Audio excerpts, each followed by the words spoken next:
What is going on, YouTube? Welcome back to Fireside Rangers. I'm your host, Eric Wilson. Today, joined by my co-host, Colin Alcaves. Today has been a crazy roller coaster of events. I wasn't supposed to be here. Supposed to be Colin and Will, and then I got dragged back into it because I can't take one day off from the Rangers because for some reason they still need to be playing. We couldn't just close it out and get the sweep, but here we are for Game 5. It's going to be a shorter one than usual, but of course it's Rangers game day, so we have to go live. It's a part of our tradition. But before we really get into it, to everyone that's joining us here today, make sure you guys like, subscribe, ring that bell so you get this notification. And once again, keep that live chat absolutely active. We'll be responding to anything that you guys want us to talk about.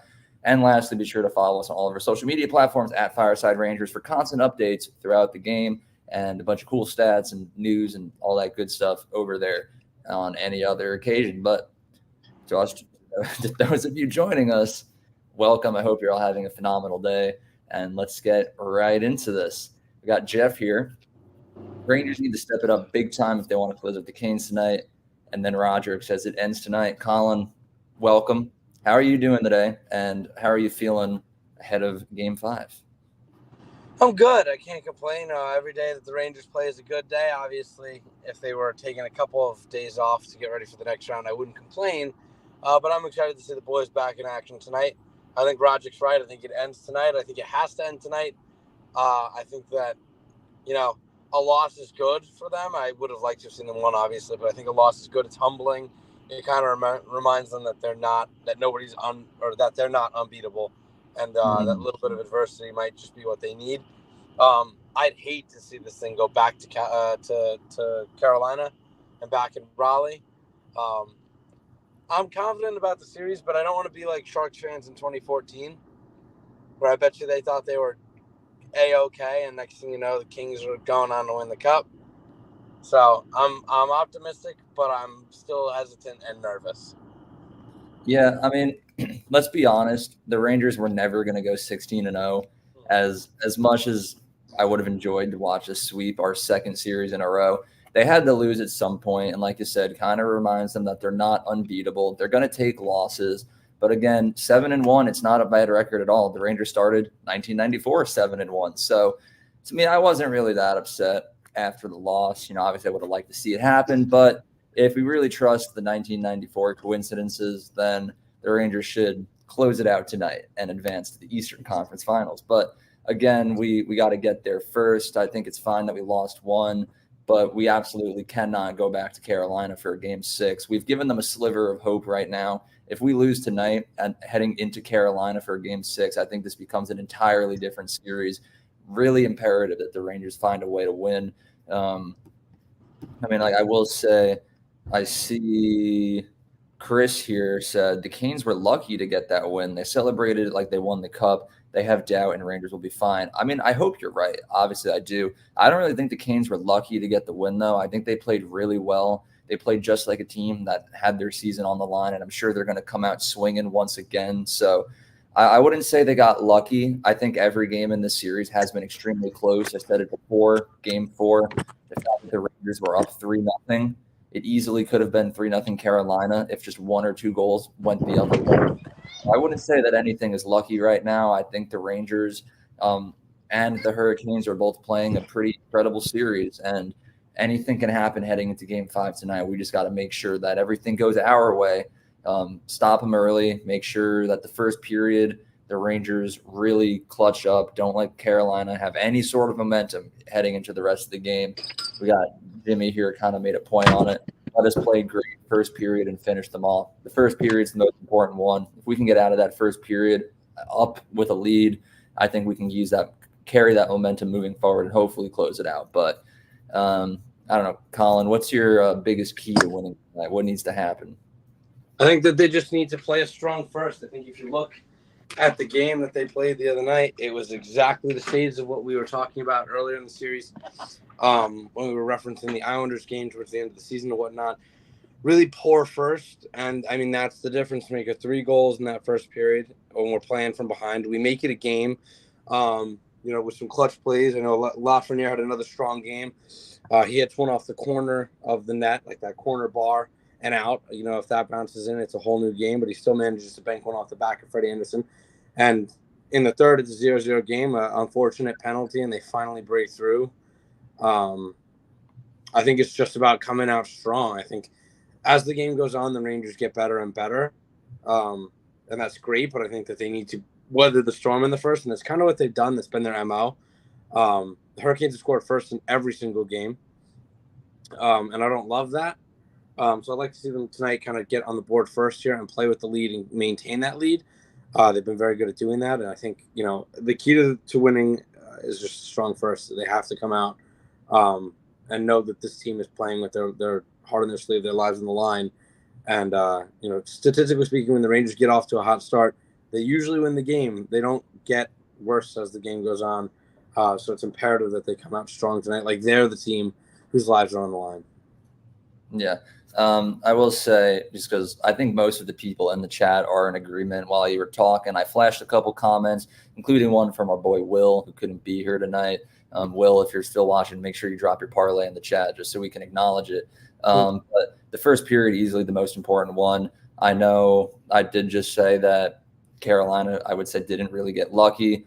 But as Johnny here pointed out, we did miss an open net and hit the post 3 times.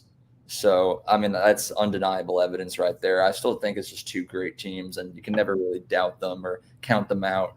I mean, hopefully the Rangers still win the series, but this game could easily just be as close as the last couple ones. But John here asks, do you think Rempe should be back in the lineup? We haven't talked about this yet. We actually are just getting started, only a few minutes in. I think so. I mean, Heedle's not going to play probably. I know you texted us that earlier, Colin. Is that confirmed? Heedle's not playing? He was staying on with the people who weren't playing at the end. I know they said he was still battling that lingering illness. They said Brodsky was doing the rushes this morning with the team. I'm going to look for further confirmation on that, but it's highly unlikely that Heedle plays. I was seeing that all over Twitter at work. Yeah, I mean, I don't think Brodzinski had a bad game. I think he was unnoticeable. Very unnoticeable. Didn't really contribute much either. So do I think Rempe should be back in? Probably. I don't think we're going to see it happen. I think Rempe's done for this series at minimum. But chances are Johnny Broad's going to be in. But I do think that it should be Rempe. I will say that. Yeah, I'm not opposed to putting Rempe back in. I don't think Brodsky was really making that much of a difference. I like what he brings to the table during the regular season. I thought he had a very strong season. But like I said, he was unnoticeable. He kind of was just out there, not really making much of a difference in either end, at least from what I saw. And I think even though Rempe only plays some games, only plays 4 minutes, when he's out there. Just because he's tossing the body around and things like that. And I think it was working for them early on. So, I mean, if you're going to go back to anything, I would go back to that. They're still undefeated with him in the lineup in the playoffs, technically. I'm looking up here, too. It says that hopefully he can return, but I'm seeing 4 hours ago he's unlikely to play. Mm-hmm. So that's what I'm going off of. I know Blake Wheeler also lost his no-contact jersey today. He's back in full swing. So, he is an option, but I bet you they'd be more likely to go with either Brodzinski or Rempe. And I think just given what they went with last game, it'll probably be Brodsky again. But, I mean, as I've said a million times, and as Tony, I'm sure, is going to turn his head and listen to us from afar somewhere in Florida. In Laviolette, we trust. Whatever he thinks is the move is probably what we should do. Hasn't scared us wrong yet, so I'm going to continue to trust what he's got and what he's cooking up back there. Yeah, I think we'll be okay. I mean, as Jimmy said here, like, it does suck that we lost game 4, but it's better than starting the series losing. I mean, I remember we said after we were up 2-0, I was like, as long as we at least split games 3 and 4, I think we're in a perfect spot, and that's exactly what we did. It's a shame that we ended up going for the sweep and then didn't complete it, but we're still up 3-1 in the series, and I have absolutely no complaints. We got our boy Frank here. He kind of agrees. No team is perfect. The team's in a great spot tonight to win, as he wrote about today. So check out Frank's articles on empiresportsmedia.com. He's another one of our Rangers contributors that we have over there. Great content from him, but he thinks they'll get the job done tonight. I have to agree here. Frank, welcome to the stream, and I hope you're enjoying and having a great night. Yeah, kind of like as Johnny says, though, on the Rempe thing, they won't put him in because of the refs. They are targeting him, and the league should be ashamed of it. I agree. I mean, Laviolette said it himself. He knows that the league has eyes on Rempe, so it's just too much of a risk. Even though I don't think Rempe has played bad or done anything wrong, every time he does anything, the league just hands him a penalty, and it is stupid, and I hate it. But at a certain point, like, we can't just keep playing them to just be like, screw you, refs. We have to take that L at some point and just be like, all right, we won't play Rempe, even though he's done nothing. He's a martyr. We gotta save Rempe. I think he'll play. I think he'll play significantly more next year. I think that the reputation right now is just really doing him no favors. But I think he goes out there and he makes a clean play, a clean hit, and they find anything that they can to call him for it. Has everything that he's done not been a penalty? No, there's obviously some mixed in there. That's just the case of any player in the league today. I mean, even the best players take penalties, and Rempe is certainly not the best player that we know. But he's solid, he's serviceable, and he gets the job done in the role that he needs. I think a lot of it is just a bias against and more preventative. I think refs are trying to stop it from getting out of hand early. And anytime that he's on the ice, it riles up not only the crowd, but the players. And I think they kind of sense that energy, and they're trying to nip it in the bud early on. And I think that it's definitely a smart move to keep him out just because of that, like the penalties and the power plays that we're giving them. As we see, they scored at the end of last game. I mean, it was a killer. If they were ever going to score, that was a tough one to give out there. And hopefully this isn't like a spark plug to their thing, but they've constantly been changing. I mean, you saw Brindamore yelling on the bench with the clipboard last time, and that might have been, they're cooking up new things and trying to figure out how to dissect this power play, and hopefully this penalty kill, and this one doesn't spark them into being gods on the power play again. So I think it's best that we don't even give them the opportunities. I like Rempe. I like what it brings to the lineup. But in terms of penalties, which, again, aren't his fault, in my opinion, it is more beneficial sometimes to not have him in the lineup. Me personally, I say screw it. I want him in. If Heedle's not going to play, I want him in, but that's just me. Yeah, I mean, that's kind of how I'm feeling too. As Will pointed out, the Rangers scored first in games 1 and 2. That should be the goal tonight. Just get on the board as quickly as possible. You're not gonna blow out this Carolina Hurricanes team. You got to get on the board first and kind of just get as much momentum as possible and move forward from there, one period at a time, as we always like to say. Kind of like NYR for life just said, come out flying, get the first goal, and then keep pushing the play. Will, this is a riveting comment. All right. We could dedicate an entire episode to this one. One day we will. One day. It's just us saying the word I over and over again. Yeah, Chris, he only plays 5 minutes, and Brodzinski lengthens the lines.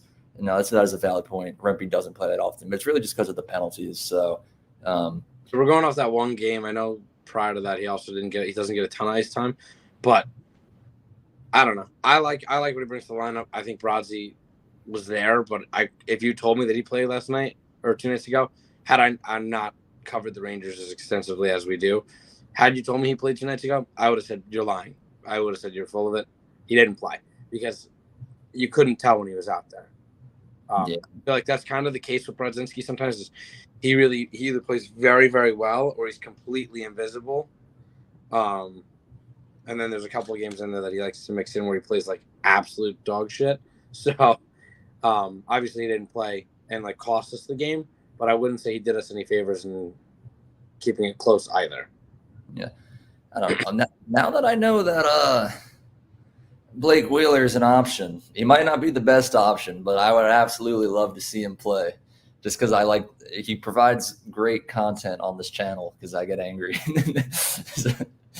But it's also just another phenomenal medical comeback that we've seen this year. Never thought I'd see Blake Wheeler play another game with the New York Rangers, and here now I am. It's a possibility, even though I don't think it's going to happen. But kind of like Frank said here, Heedle is out tonight. Didn't take any reps with the top 12, so it's probably going to be Johnny Broad, but I don't know.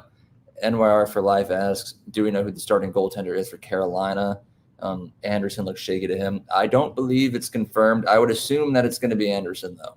Mm-hmm. That's also my belief. I think coming off a win, they're not looking to change anything. I know Anderson didn't have the best of games. Yeah, he let up a couple softies, including that Lafreniere goal. But I think he played well enough to continue starting. I don't think Coach Chetkov really did anything to push the needle one way or another. But I guess we're going to have to see what they want to do here. Maybe Anderson needs some more rest. Who knows? Yeah. I do want to start flying through some of these comments, though, because to those of us that are still tuned in, this is going to have to be a little bit of a shorter one, probably like 20 more minutes, and then I got to go. So I want to make sure that I get to everything that you guys say. Sean, with my favorite comment that he always says during these live streams, no ouchies tonight, we'll be fine. Shout out Braden Schneider for that one. I got my mom here in the chat. Finish tonight and let Florida go to Game 7 and then win. Well, some might argue that Boston would be somewhat of an easier opponent, but I want to go see a Rangers game, and I live in Florida, so I hope Florida wins. Either way, regardless of who wins that series, let them go to 7. Let them continue to crap out of each other. That's my biggest thing. Let's finish it as quickly as possible tonight. Get a nice long rest, and then whoever comes out on top of that one, it's whatever. Just let them be tired. But I am secretly rooting for Florida so I could go to a game.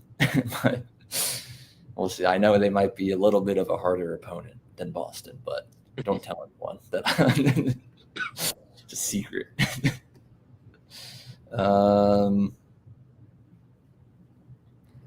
Let's see what we got here.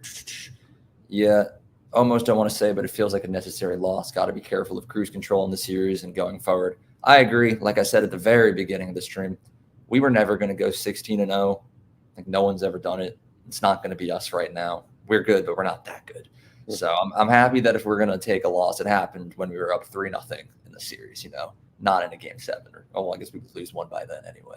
But you know what I mean? It could have happened at worse times. So yeah, no, I agree. I think it's imperative, and I think this is kind of what Laviolette has been pushing, is that it is so important that they remain uncomfortable, because the second you get comfortable is the second you get eliminated. I think that they just have to really recognize the position that they're in, but also take it with a grain of salt that nothing is given, and that at any moment this series could get flipped on its side. You never know what's going to happen. Something could happen to one of our best players or something like that. But you never know. Like, this game is so volatile, and anything could happen at any moment, and it could really just change the whole dynamic of how the series is played. I mean, you look at teams in the past, whether it's like the Penguins going into that series 3 years ago, we really thought we were going to struggle, and then we're playing against our third-string goalie, which they wouldn't have written up. Or, we're playing against the Hurricane 2 years ago or 3 years ago, or however long it was, and we're playing against their third-string goalie, and they wouldn't have written that up. Like, it's just injuries can happen at any moment, and it can really change the dynamic of a season and the trajectory of a season. I think that, you need to, while you have your health and while everybody's playing at the level that they are, you need to close this thing out and then start prepping for the next series. I think it's really, really, really important that they win tonight. I'd hate to go, and I said it earlier, go back to Raleigh and play in MSG South and try to grind out another win down there. They've been very good at home. Both teams have. Carolina is statistically a way better home team than they are an away team. So hopefully, that plays a good role for us tonight. We're able to close it out.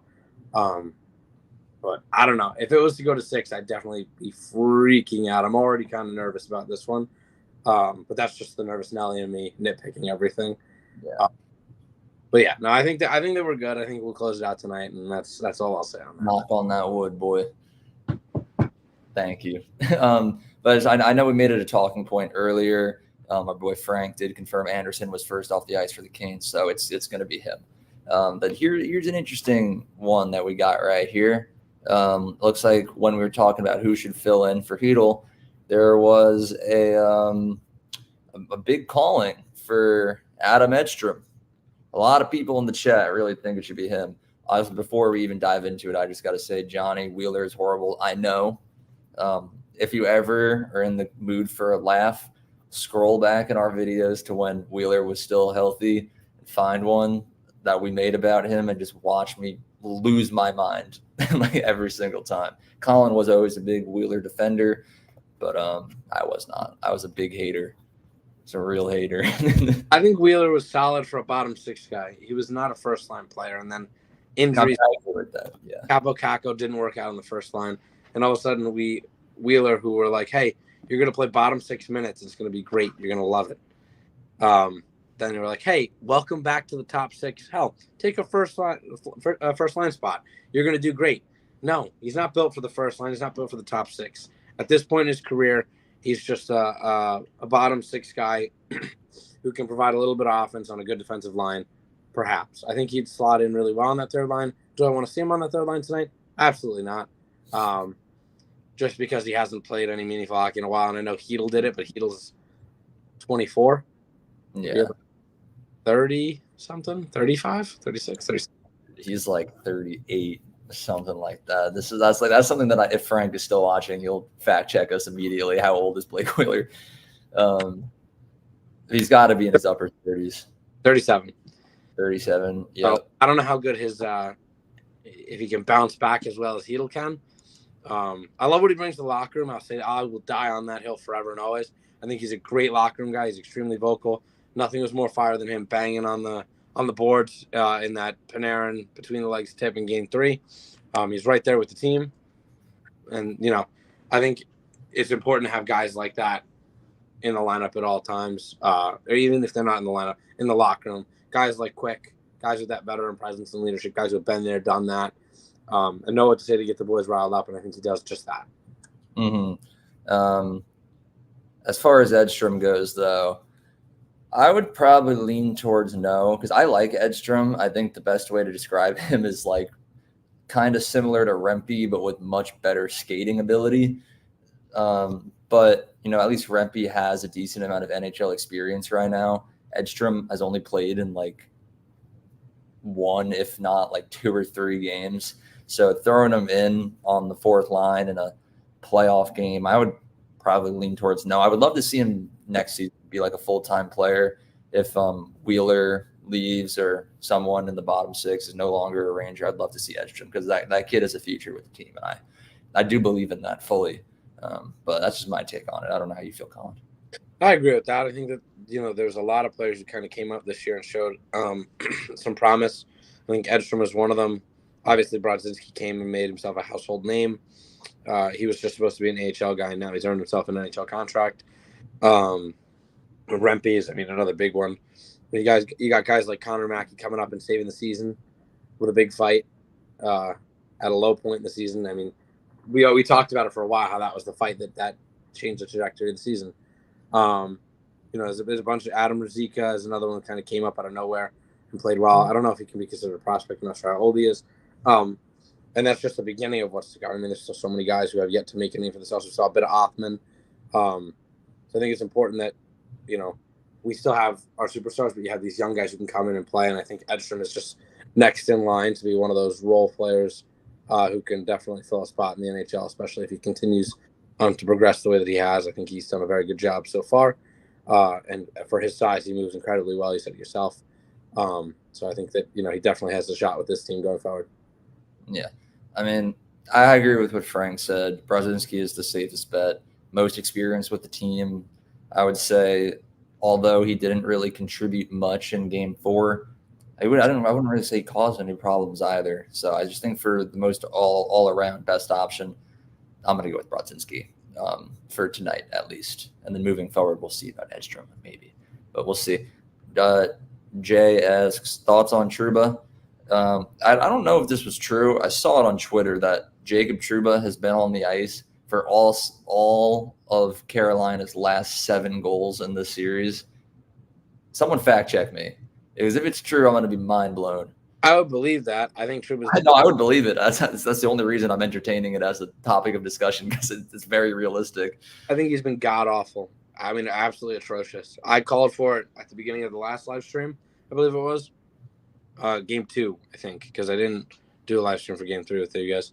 But for Game 2, I was saying take him out of the lineup, and people would call me crazy. I think he's terrible. I think he's really, really taken such a decline after the injuries this season. He started hot, was blocking a lot of shots. I think now, if he's not out there for a goal, he's in the penalty box Like there's just no in between. He's constantly taking dumb penalties, and there was a tweet that I sent out that I saw on X, and it was that he was like, of all the Rangers players, the only player that was worse than him was Panarin, but Panarin's not a defenseman. He kind of had a rough game in Game 4, so I'm not going to hold him accountable for that. But Trouba was one of the worst defensive players by far.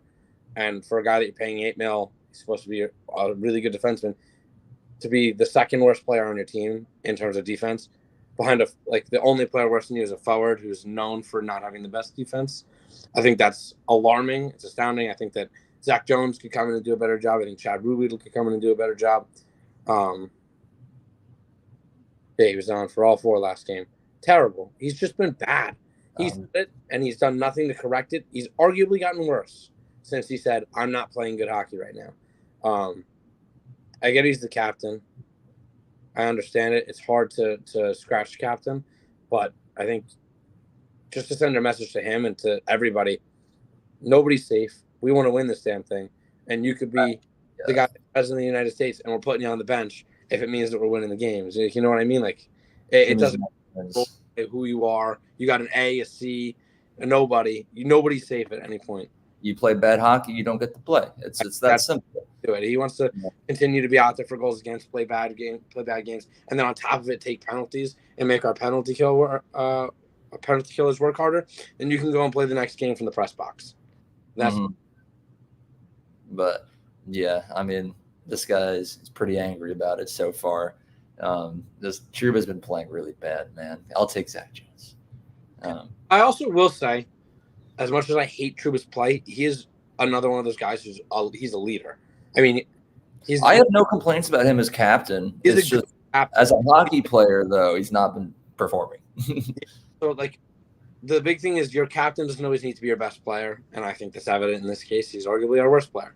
But, I mean, you look at a guy like Kyle Oposo, who's the captain of the Buffalo Sabres. Was he their best player? Not by a long shot. I mean, Jack Eichel is there. You got Alex Tuck. You got a bunch of dogs over there, a bunch of young guys, Rasmus Dahlin. And yet Oposo was the captain up until he got traded earlier this season, just because of what he brings to the locker room and the leadership and the veteran presence that he gives and he has. And he's like a calming presence for the guys. And he's also not afraid to go out there and chuck knucks if he has to. And that's all great. That's all good.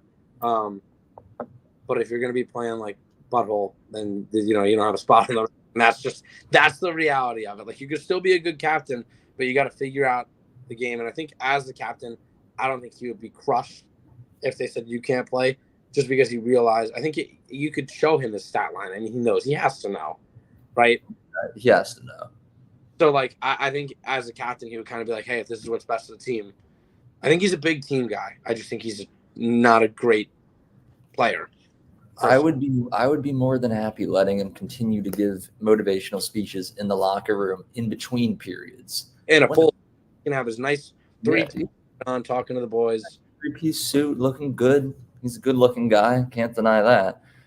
Just very charismatic, but not a good hockey player right now. Yeah. Don't touch the ice. Yeah, just stay in the locker room. You watch on like your phone, and then just wait for them to come back in. I love how two games ago, this was a hot take from me. Everybody was yelling at me for saying this, and now here we are. Yeah.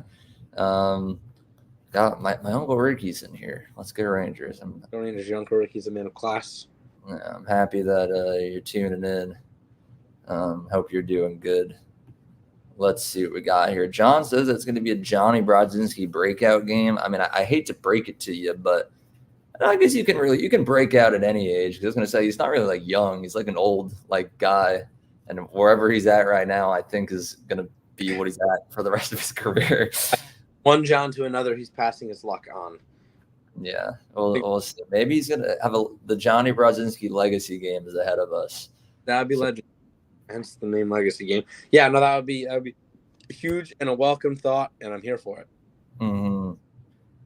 Yeah, Will with more insight on that. Trouba stat. He's been on the ice for all goals against, going back to Orlov's goal in Game 2. So that was the second goal of Game 2. Mm-hmm. Yeah, Gustafsson has also been kind of bad, Frank.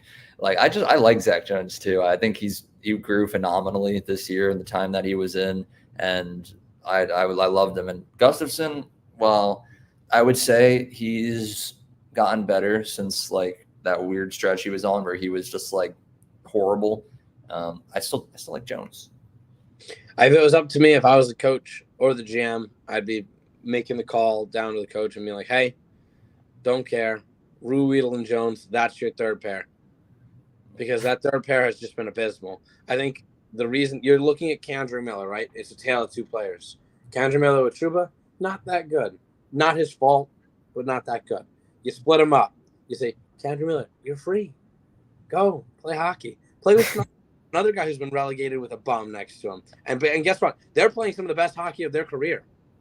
They're playing big-time minutes against big-time players and playing very well, winning puck battles, clearing out the front of the net. I think they're doing a fantastic job. And they're both pretty sure they're both under 23. I will say for sure they're under 24. Like, that's absurd that they're playing better than old man Gustafson and Trouba at the ripe age of 23. Like, they're almost they might be younger than me, and they're playing against the premier talents in the league, while Trouba and Gustafson are fighting for their lives out there, getting scored on left and right.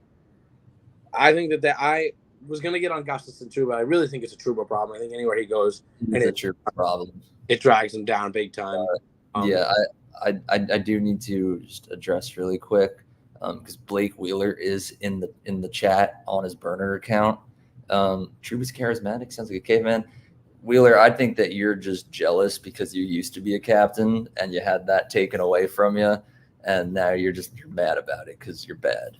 I know. Back when we used to make the daily Blake Wheeler hate, I recognize Blake Wheeler's burner account. I haven't seen your name in a while, and I'm glad you're here. But Wheeler life has just his burner account. Yeah, it's just his burner account. Here he is. He's all happy. But Colin, I know we still got a lot of comments here. I do kind of have to go, but we got a lot of people in here. I didn't get to read all the comments. If you want to keep going, you can. It's up to you. Yeah, I'll rip it. I'll keep it going. Because what I'll do is I'll throw on this right here, and you can just talk about Mika Zibanejad for a little bit. So I'm going to have to say goodbye. I'll say that my final score prediction is going to be a 5-3 victory. I think that Capo Caco is going to score the game winner, and then Igor is going to score the empty netter to make it 5. Speaking of Caco, as you know, we've been wearing, well, me and Will at least have been wearing the same jerseys for the first 8 games of the playoffs. I wore Lafreniere until we lose. Now I'm wearing Caco, so let's hope this jersey stays on for a little bit. So go Capo. I got to head out, Colin. Have fun with the rest of the stream. Just hit end stream whenever you're done. All right, will do. Okay, but let's go Rangers, everyone. Hope you all have a phenomenal night, and I'll catch y'all later. Bye. All righty. First solo stream for now. I know he was here in the beginning, but let's see. Mika Zibanejad is an offensive tear, and he has been. That's true. Let's get back to some of these comments here. Everybody drop your comments on things you want to see me talk about, any of your takes. I'm willing to dive into it all. Let's see. I'm going to read them off my computer. I don't think I can pull them up just because I'm on my phone here, just because I don't have a camera and my laptop is dead. But let's take a look. I'm seeing Geoff Lane said one person who needs to step up big time is Lindgren. A bad penalty at the end of the game. Better have him playing lights out tonight. I think that's a great way to put it. I think that he's played well in the series. I think that's definitely a very, very tough penalty to take and a rough position to put your team in. But I think that he's been really solid otherwise, and I think that he's going to come back. And I know he's he holds himself accountable. I know he's very critical of himself just based on how he carries himself and how he talks in those post-game interviews. If you've ever seen any of them, he's a very critical player, and he loves to just like dissect his game. So I know that he was really tough on himself after that one. And I know that he's going to come out here and play lights out just as he should. Let's see what else we got. Demote Trouba and make Vinny Trocheck cap, says Michael Carosella. Yeah, I would like that. I don't know. I can't even talk about it because it's so tough. The players kind of pick. I feel like they do have a say. I know they approached Kreider about it, and he said no. I think a lot of the guys like Trouba. And as a person, I like Trouba. I just think he needs to figure out his game. I think beginning of the season, I could not stop singing his praises. He was leading the team in block shots nonstop. He wasn't out there for a lot of goals against. He was making big plays and big-time breakups. I feel like ever since he got injured, where he was in and out of the lineup those couple games, ever since he came back, he's just been absolutely atrocious. I don't think there's a better way to say it here. Neg-Type 13 says, has any team ever won the cup where their worst player was the captain? It's a good question. I don't think I'd know off the top of my head, but I'm willing to do some research and talk about it on the next stream. Let's see. Captain or not, coach needs to make hard decisions, and I don't, if Flavi will. Yeah, Chris said that. I think he's right. I think it's a really tough call to bench, to scratch your captain. I mean, Tortorella did it with Sean Couturier earlier this season, and he caught a lot of flack for it. And Couturier even came out with some negative comments of his own about it. But for the team, you know, I think the coach kind of knows what's best. And I think that they just need to buckle down and make the tough calls. I think there's no better way to put it. Chris G says, I think Gus is a bigger liability than Troubs. If they lose this game, what is it? If they lose this game, it's pucker time because you will feel all the momentum shift. Pucker time, I understand now. Yeah. I'm hoping that they don't get too much momentum going. I don't want to be like, I've been saying this to everybody because I know we only lost one game and we're bound to lose one game. But I bet you the San Jose Sharks are feeling pretty confident. Pretty confident in 2014 being up 3-0. And I don't want the same thing to happen and be one of those historical teams that everybody talks about in the wrong way. Because I'll never forget those Sharks and how they screwed over the Rangers by not being able to close it out against the goddamn LA Kings here. Panarin line has been on for at least 6 goals or more, says Johnny Red. I don't know how true that is. But, you know, they're not the best defensive line. They never have been the best defensive line. They provide a ton of offense, and that's the big thing. I bet you that their goal differential is still positive. So, you know, that's the thing to really look out for. Obviously, you'd love to see them be a little bit more defensively responsible. But, I mean, that line has 2 overtime winners. Lafreniere has 4 goals in the last 3 games now. Trocheck is like a leading point scorer, so it's hard to deny what they've been doing. And while they might not be the best defensively, what they provide on the offensive side of the puck is lights out. Whereas when that third pairing defensive pair is out there, they are only out there for goals against, and they are on for nothing positive, at least in my eyes. Let's see. Eric Wilson said, this guy stinks. Thank you, Eric. We missed you already. Will Cohen said, I'm wearing my Miller jersey tonight. Had to switch it up. I like it. Miller's been playing lights out, as I said earlier. So I'm here for that. I got to figure out who I'm wearing. I got a couple. I was going with the overtime winner. Whoever scored it, I was wearing that. So when Trocheck scored, I wore that for the next one. Panarin scored, I wore that for the last game. My Panarin jersey did not work. So I'm going back to something else. I'll probably go back to my Messier jersey just because that one has a couple wins in it this postseason. Let's see. Michael Borko says, our record with Rempe in the lineup is insane. Is it worth throwing him in just for the boost he gives the team, even if it shortens the bench? I mean, it's a hard call to make. I think everybody kind of recognizes that he is out there for a ton of penalties, and that while we said it before, they're not all his fault. They're definitely, the refs are on high alert when he's out there. You know, and they're constantly watching everything that he does, and even when he lays a clean hit, they're like, oh, charging, even though they called a charge against Capitals, and he didn't even take any strides. He glided into it. So they're just they're grasping at straws when it comes to him being out there. And the penalty kill has been phenomenal, but I don't really want to test it. I know that unfortunately they scored a power play goal at the end of the last game. That's kind of was the deciding one. But I don't want to give them any more opportunities. I know they've been really good, but I'd rather keep them off the power play and just continue to play at 5-on-5.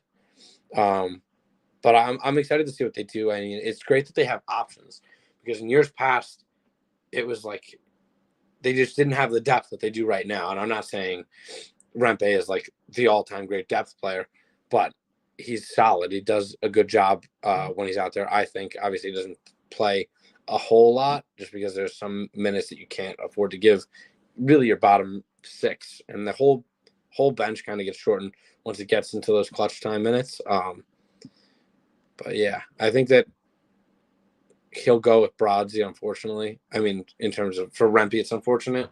But he's going to go with whoever thinks gives the team the best opportunity to win. He's done that all year. He hasn't really been too wrong. So, like I said, in Laviolette, we trust whatever he thinks is the move. I'll support it wholeheartedly. Let's see.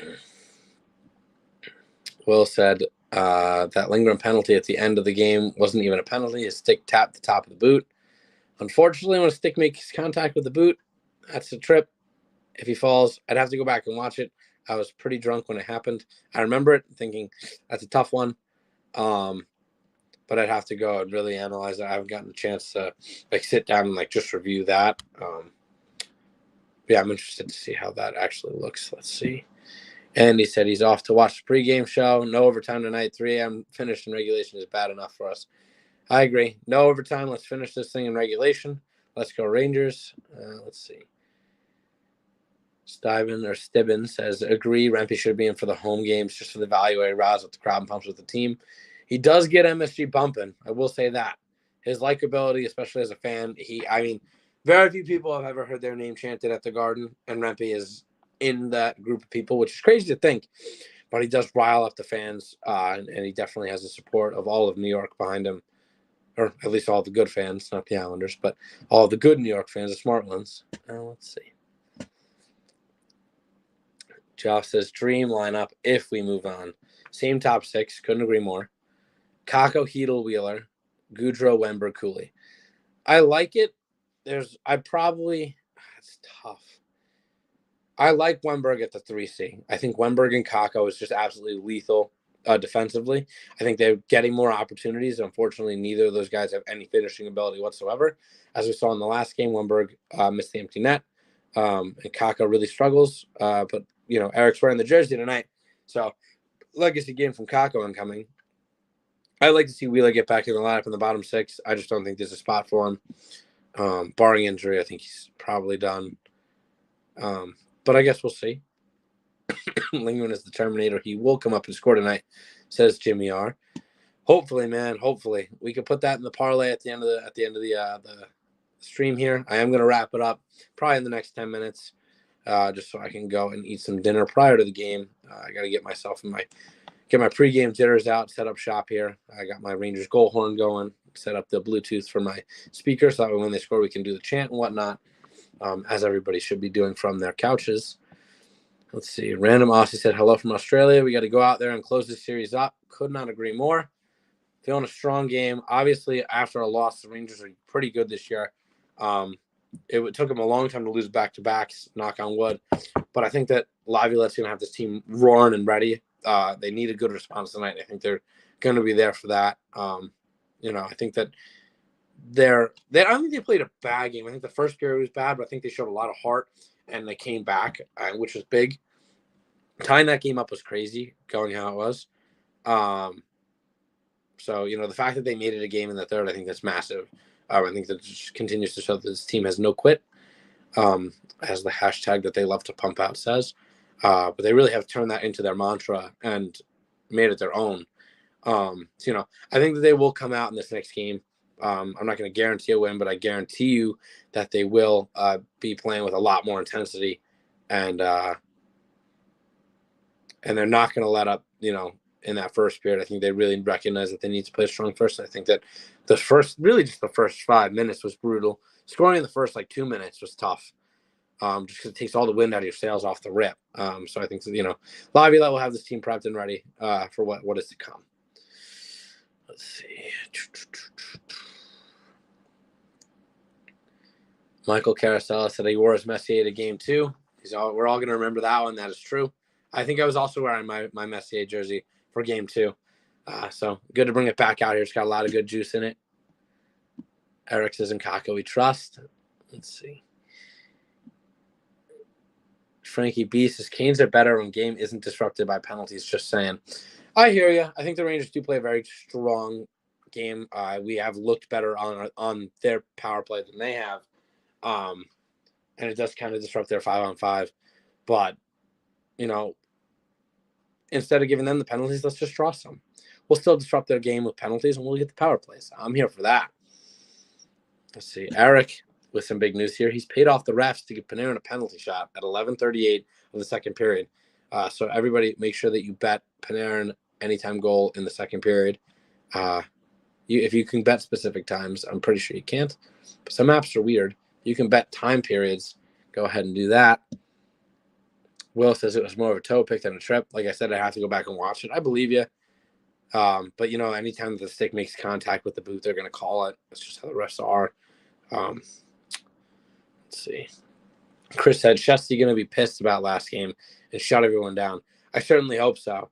Obviously, he probably can't be. He's not happy that his streak of, I think it was 28 or 29 consecutive playoff games with 3 goals or less is done. A hell of a record to put up there. It's a crazy stat. So yeah, I bet you he's going to be coming out with a vengeance and some fury, and he's going to be shutting them down. The most important thing is no breakdowns in front of the net and no deflections. If you tie up sticks and stop the breakdowns in front, Igor can handle everything else. He hasn't let up a single softie all season, I don't think, or all postseason. So I think they just need to help him out. And I think they've done a pretty good job of it. I think last game, that Gensel goal was a big breakdown. I know going back to game 2, Gensel and Orlov had deflections. Like most of the time, the way that they're beating him is just breakdowns in front and deflections. So if they can clean those up, I think they will be set here. Let's see. Greg Romeo says we need to be better on faceoffs tonight. I agree. I think that the faceoffs and the centermen have been doing a really good job. I think that the centermen for the Hurricane are very good on the dot. I think that we can't, discredit them. I know Trocheck specifically has struggled a little bit. It's just the nature of the game. It depends on how the puck falls on a certain night. I think some nights they've been better, some nights we've been better. I think being at home and hearing the crowd and having that kind of 6th player on the ice, or I guess 7th if you count the goalie, 7th player on the ice is going to be a big factor, and I think that will kind of give all the players the juice that they need to finish every little thing that they do, whether that be the face-offs or their checks or their battles along the boards. I think that playing at MSG just kind of ignites a fire under these guys, and rightfully so, because the place is just electric. Mark Caledonio says Rempe natural hat trick in the first period. I'm here for it. I like it. Let's see. Looks like I'm all caught up. So make sure we're still dropping any thoughts that we have here in the comments, because I'm interested to see what you guys have.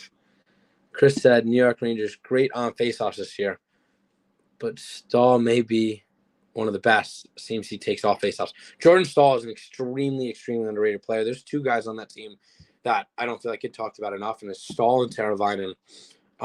They provide a lot on both sides. They're extremely good defensively. Stahl wins a ton of draws, but they're both just absolute menaces in the D zone. I think they do a really good job of shutting things down, so it's important to kind of get the matchups that we want there. I know that they're definitely trying to have those guys out against our top guys. But it's important that we just keep chugging along and keep throwing shots on net. We saw it. Anderson's not the best. Stahl was always the 3rd brother. Yeah, it's true. Let's see. What I got for you guys? I gotta get you guys going. I gotta get a question out here. Let's see. How do you guys think Roslovic has been in this series? I think he had a really good first game, but how do you think he's done since then? Let me know your thoughts on Roslovic. Drop those down below in the comments. And what changes are you making? I know everybody's talking about Rempe and whatnot, but is there anything else that you'd switch up? Are you trying to mix and mingle? I'm obviously probably not, just because of how well they've been doing.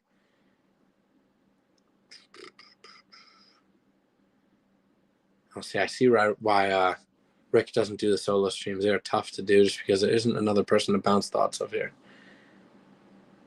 Roslovic's speed has been good. Greg says that. It's been good. I think it's a welcomed addition to that first line. I know Kreider's always been kind of the speed guy, but I think having both of them, it's just another aspect that teams have to watch out for. I think he's been solid. I think he just needs to put more pucks on net. I think that's the whole team's problem, honestly, is they just look for the pretty passes and the perfect opportunities. And if you just throw pucks on net, take that goalie's eyes and create chaos down in front, and then finish, man. I mean, there's been a bunch of times, specifically last game, where Anderson was all the way left and the puck was to the right and it's just nobody was home and things like that. I think that they just need to really focus on burying the opportunities that they get.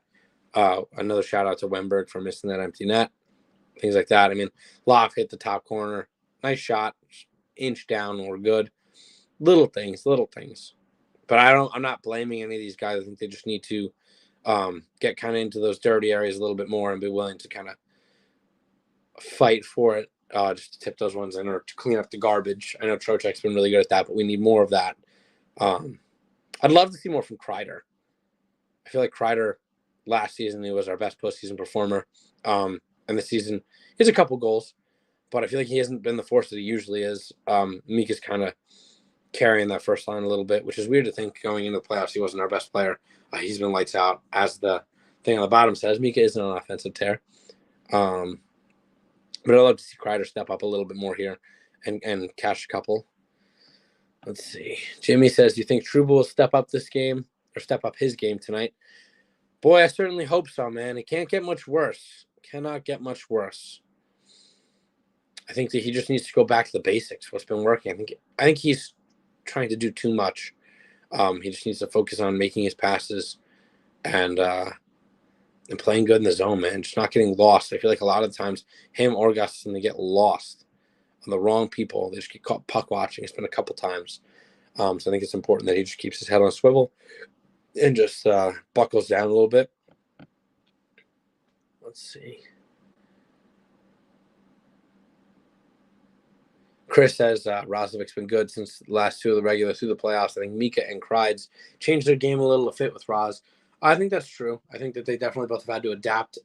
There's always a bit of a growing period when it comes to a new player on a team. And while we didn't get the big fish, Roslovic was definitely solid. We went bargain hunting again, and we got a good player. I like what he brings. It's another dynamic to that first line.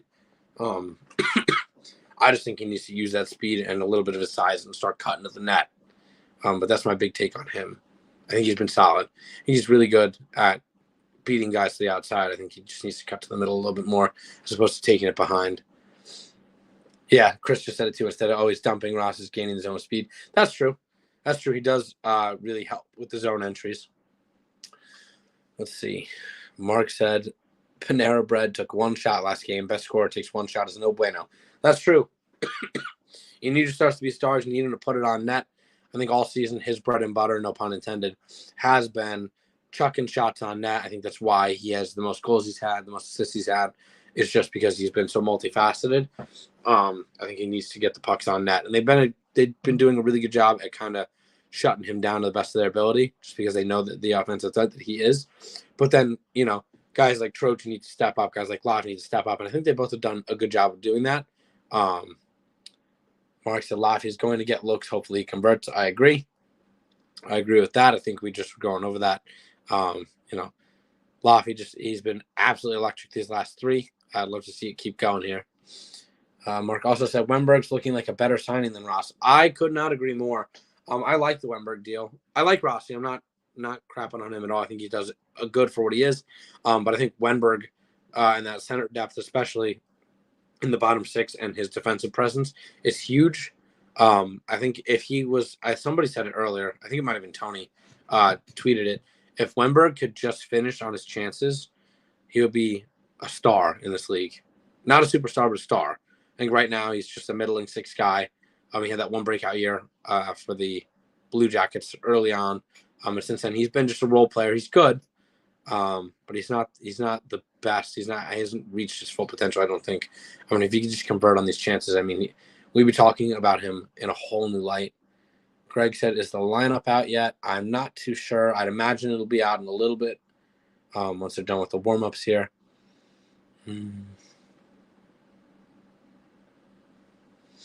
Michael Borko says zone exits have been a huge thorn in our thigh.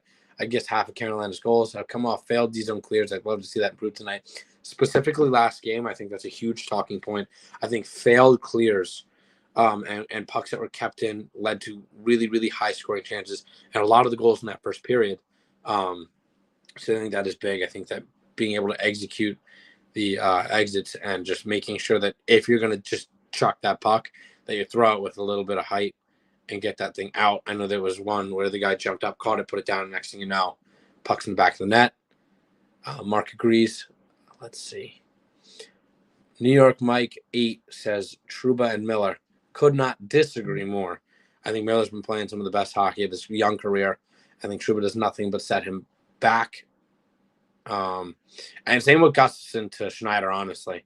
So I'd rather have two really good pairs and one really bad pair that you can limit the minutes on, as opposed to damaging both of these guys. Let's see. Michael Borko says our dump and chase is so painful to watch. Doesn't work if you don't fight for the puck once it's in the zone. Yeah, I feel like in the offensive zone specifically, we're getting outworked. I feel like there's been a couple plays in our own D zone where the defenseman has been kind of lackadaisical about getting back to the puck. So I think it's important that they're constantly, legs got to be churning, got to be fighting for everything that you got here, especially in these do or die games. Teams are always going to be coming out with a lot of fight, and you need to make sure that you're playing to the best of your ability here. Let's see. Chris said, yeah, but Canes looked to shut Brett down and then Lafayette took over. That is true. Carter, you want to come say something to the stream? Just say your prediction for the score tonight. It's my little brother Carter, constantly in the chat. He's going to give us prediction for the stream tonight. Let's see. What's your score prediction? I got 4-2 for Rangers. All right. Score prediction. 4-2. You heard it here first. Put it in your parlays. Throw it in your money lines. But yeah, so let's see. Let's get back to it. I'm feeling a Jimmy VC game-winning goal, bro. I'd love to see that. Himmy VC. Had you told me years ago that he would, he came over, he was a disappointment. I'll be the first to say it. The Himmy VC sweepstakes never lived up to what it was supposed to be, but he really has changed the game for himself and really just been such a good role player. He's really, really good in that bottom six. I absolutely love him.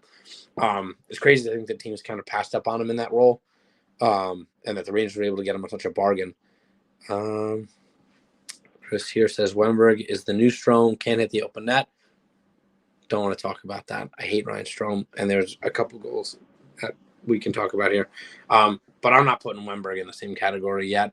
I think he's still got a lot of time. One mess up doesn't equate him to being the new Ryan Strome. He has to really mess up a lot of times in bigger situations for us to put that same level of hate on him. And Schnazzy says, I'm loving him as a fourth liner. Again, couldn't agree more. I think he really solidifies that bottom six. And I love his versatility, too.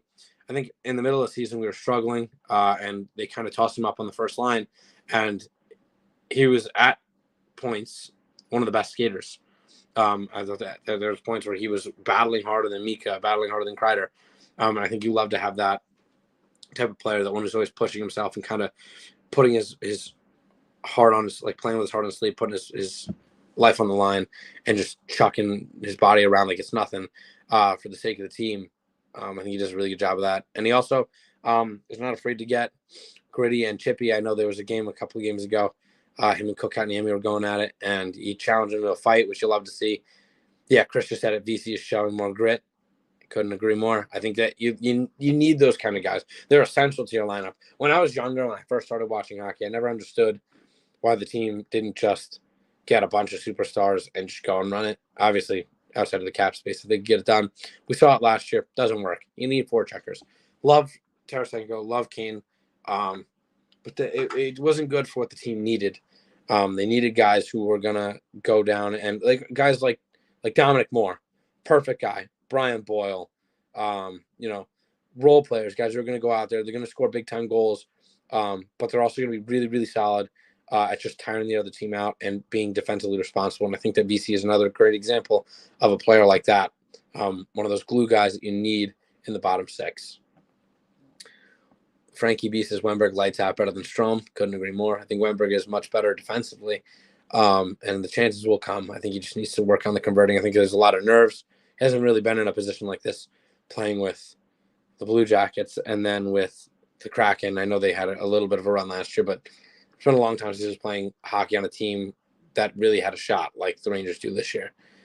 Shanazzy says, I have a feeling that Panarin's going to lay a nasty hit. As long as he's okay, man. As long as he's okay after the fact. I don't want him hurting his shoulder or nothing trying to lay a hit. I want him to be healthy at all times.